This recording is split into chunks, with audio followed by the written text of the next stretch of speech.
El viento gritaba, la lluvia azotaba. El pequeño bote, una frágil hoja lanzada sobre un mar furioso, luchaba por sobrevivir.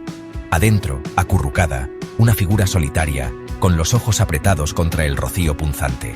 Pero la tormenta también rugía dentro de él. El miedo, agudo y frío, le atravesaba las entrañas. Cada ola que chocaba contra la proa se sentía como el martillazo del destino, llevándolo más cerca del olvido. ¿Era esto entonces? ¿Era este el gran final de su insignificante vida? Siempre se había creído por encima de semejante terror primario. Un hombre de razón, de ciencia. Sin embargo, frente al poder crudo de la naturaleza, su realidad cuidadosamente construida se desmoronaba. No era más que una mota, a la deriva en un universo indiferente. El rugido de la tormenta disminuyó, reemplazado por un extraño silencio resonante en sus oídos. Se atrevió a abrir los ojos. El mundo era un lienzo arremolinado de gris y verde, el aire denso con el olor a sal y miedo. Pero estaba vivo. Se aferró a los restos del naufragio, golpeado pero respirando. A medida que la tormenta se alejaba, dejando un rastro de destrucción a su paso, sintió una extraña sensación de desapego. El mundo parecía infinitamente grande y terriblemente pequeño a la vez. ¿Dónde encajaba él en este gran tapiz caótico? ¿Había un propósito para su existencia o era solo una colección aleatoria de átomos, brevemente ensamblados y luego dispersados por los caprichos del destino? Se arrastró hasta la playa, con el cuerpo pesado y la mente acelerada. La tormenta lo había desnudado, exponiendo los nervios crudos de su alma. Estaba a la deriva no solo en el mar, sino en el mar de su propia existencia. Pensó en el mundo que había dejado atrás. Un mundo consumido por la avaricia, por el conflicto interminable, por la búsqueda implacable del progreso a cualquier costo. ¿Era este el legado de su supuesta iluminación? ¿Habían olvidado, en su arrogancia, las verdades simples? ¿La interconexión de todas las cosas? ¿La responsabilidad que tenían los unos con los otros, con el planeta? La playa, llena de escombros de la tormenta, se convirtió en un espejo que reflejaba los restos de la historia.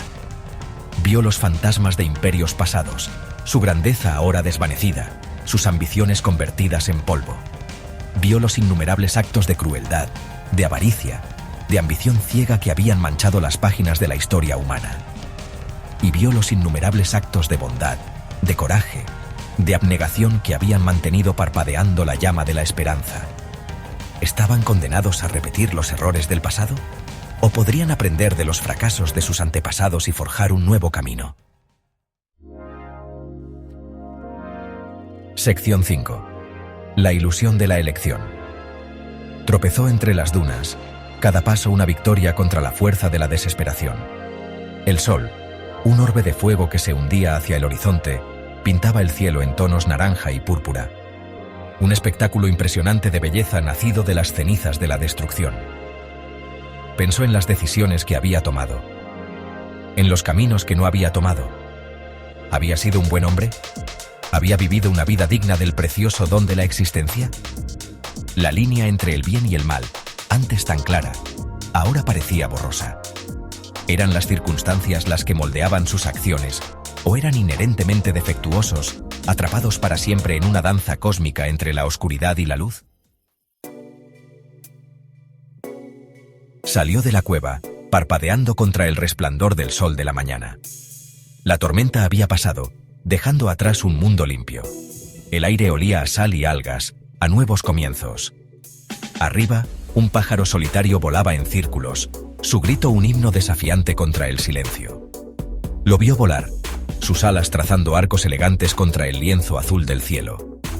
Y en ese momento, sintió un destello de esperanza.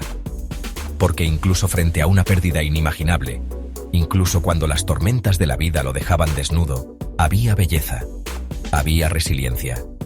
Estaba el espíritu indomable de la vida misma, negándose a ser extinguido. Se paró en el borde de la isla, mirando la extensión infinita del océano. El horizonte, una línea brillante donde el mar se encontraba con el cielo, lo llamaba hacia adelante. Era un sobreviviente. Había mirado al abismo y había emergido, golpeado pero intacto. Llevaba dentro de sí las cicatrices de su terrible experiencia, pero también la sabiduría nacida del sufrimiento. Había aprendido que la verdadera fuerza no residía en negar su vulnerabilidad, sino en abrazarla. Que la dignidad no era un privilegio, sino un derecho inherente al mismo acto de estar vivo.